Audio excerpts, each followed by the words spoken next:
देश में कोरोना की दूसरी लहर ने बढ़ाई चिंता। युद्ध स्तर पर जारी है वैक्सीनेशन अभियान।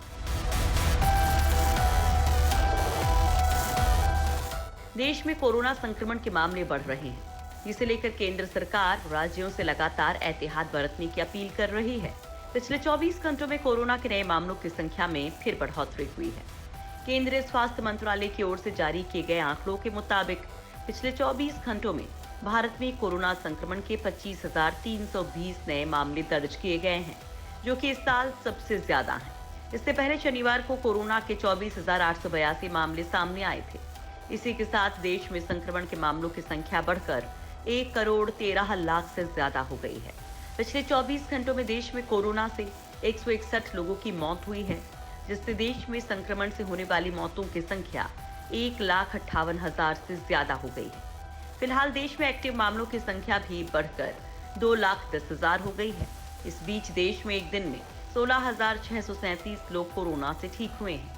देश का रिकवरी रेट गिरकर 96.82% हो गया है।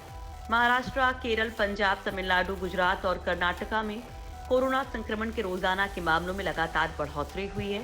देश में सामने आने वाले संक्रमण के 85.6% मामले इन्हीं राज्यों में दर्ज किए जा रहे हैं।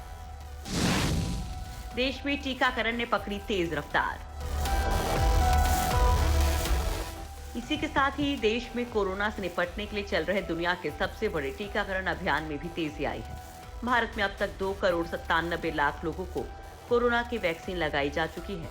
केंद्रीय स्वास्थ्य मंत्रालय के मुताबिक पिछले 24 घंटों में वैक्सीन की कुल 20,53,000 डोज दी गई। कोरोना महामारी के खिलाफ देश का टीकाकरण अभियान 16 जनवरी को शुरू किया गया था, जिसमें हेल्थ वर्कर्स को कोरोना का टीका लगाया गया था और फिर 2 फरवरी से फ्रंटलाइन कार्यकर्ताओं का टीकाकरण शुरू हुआ था। हालांकि इस बीच ऑक्सफोर्ड एस्ट्राजेनेका कंपनी की कोरोना वैक्सीन पर उठे सवालों के बीच भारत भी इसकी समीक्षा करेगा। कुछ यूरोपीय देशों ने टीका लेने के बाद ब्लड क्लॉट की गंभीर शिकायत आने पर एस्ट्राजेनेका के टीके का इस्तेमाल रोक दिया है। हालांकि भारत में फिलहाल इस तरह का कोई मामला सामने नहीं आया है।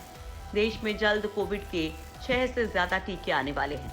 केंद्रीय स्वास्थ्य मंत्री डॉक्टर हर्षवर्धन ने कहा कि भारत 71 देशों को वैक्सीन सप्लाई कर रहा है, तो कई देश टीका लेने के लिए लाइन में लगे हैं। देश में थम नहीं रही कोरोना की रफ्तार।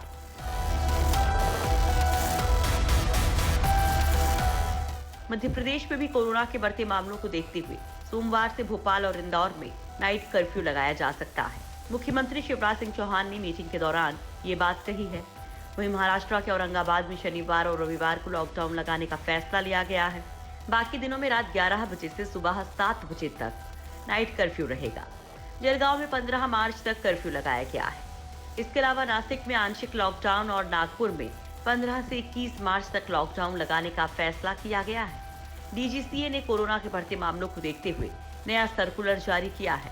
इसमें कहा गया है कि हवाई यात्रा के दौरान गाइडलाइन का पालन नहीं करेगा जो उस पर सख्त कार्रवाई होगी। चेहरे से मास्क उतारने वालों को फ्लाइट से उतारा भी जा सकता है। दुनिया का कोरोना से हुआ बुरा हाल। कोरोना मरीजों की संख्या के मामले में ब्राजील शनिवार को दुनिया में दूसरे स्थान पर पहुंच गया। लातिन अमेरिकी देश में शुक्रवार को 85,000 नए मामले आए थे। इस दौरान 2,216 लोगों की मौत हुई और ब्राजील में मौत का आंकड़ा 2,75,105 पर पहुंच गया। इससे पहले भारत दूसरे पायदान पर था। अमेरिका अब भी 2,93,00,000 मामलों के साथ पहले स्थान पर है। वहीं प्रधानमंत्री मारियो द्रागी ने कोरोना वायरस को लेकर नई लहर की चेतावनी देते हुए बताया कि इटली के अधिकांश हिस्सों में दुकानें, रेस्टोरेंट्स और स्कूल सोमवार को बंद कर दिए जाएंगे। वहीं बताया गया कि ईस्टर को देखते हुए 3 से 5 अप्रैल को 3 दिनों के लिए पूरी तरह से लॉकडाउन लगा दिया जाएगा।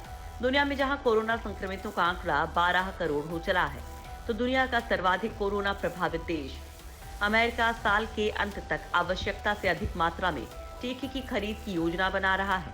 राष्ट्रपति जो बाइडेन ने जॉनसन एंड जॉनसन के टीकों के 10 करोड़ खुराक खरीदने के निर्देश दिए हैं।